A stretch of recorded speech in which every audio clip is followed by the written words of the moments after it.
លែងប្រើពាក្យថាបង្ក្រាបគឺយើងប្រើពាក្យថាបោះសម្អាតយកតែម្ដងដោយសារតែការបង្ក្រាបពីមុនមកគឺវាបានលទ្ធផលជាបន្តហើយមកដល់ដំណាក់កាលចុងក្រោយនេះគឺជាដំណាក់កាលផ្ដាច់ដង្ហើមក្រុមឆបោកតាមប្រព័ន្ធអនឡាញដែលលើបលួចលាក់បន្លំបំភាន់បាទនៅក្រោមស្លាកនេះក្រោមស្លាកនោះជាដើមនេះឲ្យវាដាច់ខ្យល់តែម្ដងបាទហើយរាជរដ្ឋាភិបាលពលគឺសម្ដេចចម្ដីនាយករដ្ឋមន្ត្រីនិងក្រសួងមហាផ្ទៃ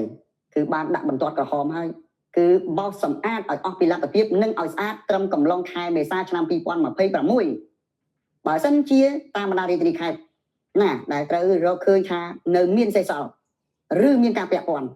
ឬពង្រើកទៅនៅក្នុងការអនុវត្តទទួលខុសត្រូវចំពោះមុខរាជរដ្ឋាភិបាលទទួលខុសត្រូវចំពោះមុខសម្ដេចនាយករដ្ឋមន្ត្រីទទួលខុសត្រូវចំពោះមុខតំណែងរបស់ខ្លួនដែលកំពុងកាន់កាប់ហើយដែលមានសមត្ថកិច្ចនៅឃើញអ្នកនាំពាក្យក្រសួងមហាផ្ទៃទម្លាក់បន្ទុកទៅថ្នាក់ក្រោមទេ